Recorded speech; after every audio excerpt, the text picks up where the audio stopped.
Hello friends, Radhe Radhe. कैसे हैं आप सब लोग। आशा करती हूँ कि आप सब लोग स्वस्थ होंगे और मस्त होंगे। जैसा कि आप लोगों को वीडियो में देखकर पता चल ही गया होगा कि मैं आज आप लोगों को सावन के महीने में शमी वृक्ष के गमले में अपन पार्थिव शिवलिंग बनाकर किस तरह से आसान ढंग से पूजा कर सकते हैं। सिर्फ इस पूजा में 5 से 10 मिनट लगती है। तो आप लोगों को क्या करना है, अगर आपके घर में बेलपत्र का गमला हो या शमी का गमला हो या और कोई गमला हो, लेकिन तुलसी का गमला नहीं लिया जाता है शिवलिंग की पूजा में, तो तुलसी के नीचे नहीं बनेगा ये। तो आप लोगों को क्या करना है, पार्थिव शिवलिंग बनाने के लिए मैं आसान विधि से आपको गमले में जो मैं डेली पूजा करती हूँ वो आप लोगों के साथ शेयर कर रही हूँ। आप भी सावन में इस तरह से आसान विधि से डेली पार्थिव शिवलिंग की पूजा कर कर और सावन के महीने में अपनी सभी मनोकामनाएं पूर्ण करवा सकते हैं बाबा से। बाबा की इस तरह से आप आराधना करिए। मैं तो डेली करती हूँ, पर कई लोग सिर्फ सावन में ही नियम उठाते हैं। तो मैं वो वीडियो आज आप लोगों के लिए मैंने बना दिया है, क्योंकि देखिए सावन लगने ही वाला है। 29 जुलाई को है गुरु पूर्णिमा। गुरु पूर्णिमा पे हमें कैसे पूजा करनी है वो मैंने इससे पहले वाले वीडियो में बताया आप लोगों को। और सावन की हरी चूड़ियाँ कैसे पहननी है, सिंदूर कैसे लगाना है, तो आप वो सब वीडियो जाके मेरे चैनल पे देख सकते हैं। तो अब हमें करना क्या है, देखिए गमले की मिट्टी शुद्ध होती है, तो हमें शमी पत्र के नीचे, मैं हमेशा शमी पत्र के नीचे ही शिवलिंग बनाती हूँ गमले में। तो थोड़ी सी मिट्टी को इस तरह से हाथ में लेना है, या उसी जगह भी आप ऊंचा कर कर और शिवलिंग का रूप दे सकते हैं। मतलब हमें एक लिंग की आकृति देनी है। आज जो मैंने आपको वीडियो बनाया उसमें उसमें मैंने जलाधरी नहीं बनाई है, मैंने सिर्फ लिंग की आकृति का शिवलिंग बनाया है। अब मैं कल आपको जलाधारी वाली जो आकृति है उसका शिवलिंग बना के भी इसके नीचे बताऊंगी। ये जो मैं विधि आपके साथ शेयर कर रही हूँ ये बहुत सरल विधि है। इस पूजा में 5 से 6 मिनट से ज़्यादा का समय नहीं लगता है। तो आप इस वीडियो को लास्ट तक ज़रूर देखें ताकि आप भी इस सावन अपनी मनोकामना जरूर पूर्ण करा सके। तो मैं डेली ये पूजा करती हूँ, तो आज मेरे मन में आया क्यों ना सावन आ रहा है तो अपने सब्सक्राइबर्स के लिए ये वीडियो बनाई जाए। तो करना क्या है आप लोगों को, चलिए शुरू करते हैं वीडियो। तो इसमें आपको थोड़ी सी मिट्टी लेनी है। इसमें देखिए अगर आपके बाल या कोई जैसे मान लीजिए कबूतर वगैरह ऊपर बैठते हो, कोई बीट पंख नहीं होनी चाहिए उस मिट्टी में। गमला पूरा साफ़ सुथरा होना चाहिए। इस तरह से आपको मिट्टी को लेके, चाहे तो आप हाथ में लेके के लिंग की आकृति दे सकते हैं, चाहे आप मिट्टी को उठा के भी दे सकते हैं। मैंने दोनों तरह से आपको बता दिया इस वीडियो में। भाई हाथ में इस तरह से ले और इस तरह से, ये देखिए मैंने छोटा सा लिंग की आकृति दे दी है। लिंग की आकृति हमें अंगूठे से बड़े नहीं देनी है। और इस तरह से आप शमी के पेड़ के नीचे अगर पार्थिव शिवलिंग की पूरे सावन पूजा करते हैं तो आपको करोड़ों गुना अश्वमेध यज्ञ के बराबर फल मिलता है। सही बात बता रही हूँ मैं आप लोगों को। मैं डेली पार्थिव शिवलिंग की पूजा करती हूँ और मेरे जो ऊपर बाबा की कृपा है उसका तो मैं गुणगान कर ही नहीं सकती, उसको मैं बखान ही नहीं कर सकती थी कि बाबा ने मेरे पे कितनी कृपा करी है। मेरे सारे काम बनते चले जा रहे हैं। तो आप लोग भी सावन के महीने से पार्थिव शिवलिंग का नियम जरूर उठाएं।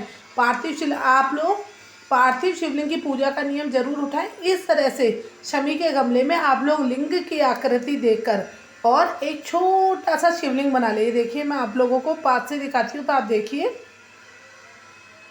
ये देखिए मैंने छोटा सा लिंग की आकृति देके शिवलिंग बना लिया है। ये देखिए दूसरी तरफ ये जो शमी पत्र दिख रहा है, मैं डेली पूजन करके बाबा पे शमी पत्र समर्पित करती हूँ, तो वो शमी पत्र है ये। ठीक है, और अब हम इसमें, आप वीडियो को लास्ट तक जरूर देखना। बहुत आसान विधि, और विसर्जन भी मैं इसी गमले में बहुत आसान विधि से आप लोगों को कर कर बताऊंगी। तो ये देखिए इस तरह से लिंग की आकृति हमने दे दी है। अब आपको करना क्या है, अब आपको जो आप थाली में 1 लोटा जल लाए हैं, चंदन और 1 चावल का दाना और थोड़ा सा मिश्री प्रसाद और 1 दिया, मैं सिर्फ इन चीज़ों से पूजन करती हूँ। और बाबा देखिए, बाबा को ज़्यादा झमेला पसंद नहीं है। सिर्फ एक मतलब जल के लोटे से 1 बेलपत्र 1 शमी पत्र से बाबा बहुत प्रसन्न हो जाते हैं। तो आप देखिए ये मैंने लिंग की आकृति दे दी है। तो अब चलिए शुरू करते हैं बाबा के अभिषेक की तैयारी।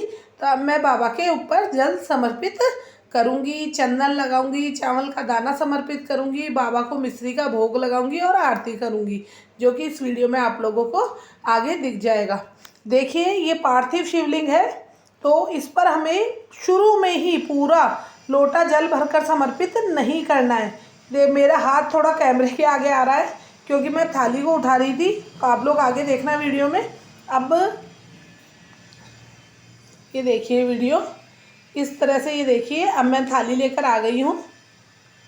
अब हम करेंगे बाबा पे जल समर्पित।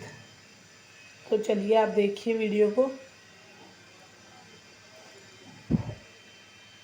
ये देखिए बाबा की आकृति का अच्छा सा निर्माण हो गया है, लग रहा है ना पूरा शिवलिंग। तो इस तरह से आज मैंने जलाधारी नहीं बनाई है, जैसा मैंने पहले आप लोगों को बता ही दिया है वीडियो में, सिंपल ढंग जो मैं आप लोगों को बता रही हूँ।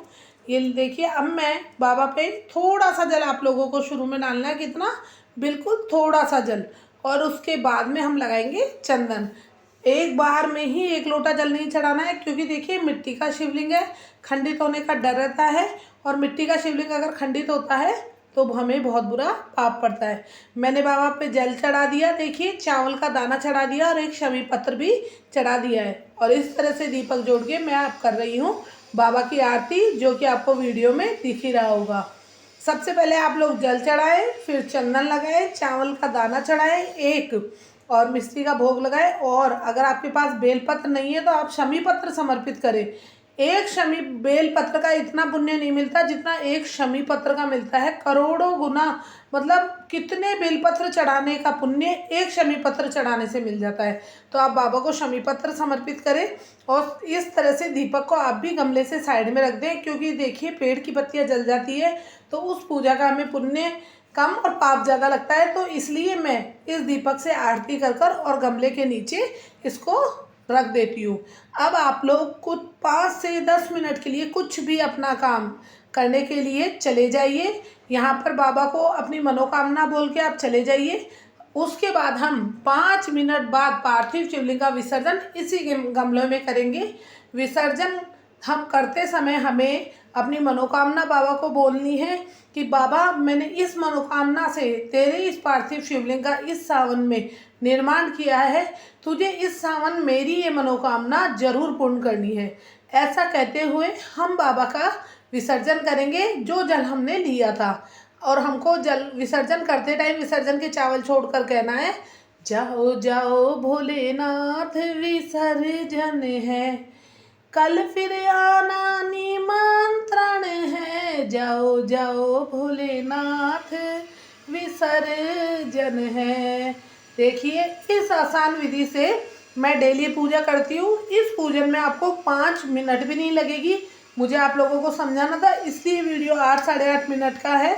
मैं आशा करती हूँ अगर आप लोगों को मेरा वीडियो ज़रा सा भी पसंद आए, आप लोगों की अगर ज़रा सी भी हेल्प हुई हो, तो कमेंट में सावन आने वाला है ओम नमः शिवाय लिखना ना भूलें। मैं भी आप ही की तरह एक गृहिणी हूँ, मेरे पे भी आपका सपोर्ट बनाए रखिए, और बाबा का आशीर्वाद आप सभी पर बना रहे, और ये सावन आपके घर में सारे मंगल काम संपन्न हो, और बाबा की सभी मनोकामनाएं बाबा आपकी पूर्ण करे। तो आप ये पार्थिव शिवलिंग का नियम जरूर उठाएं। जय श्री राधे, श्री शिवाय नमस्कार।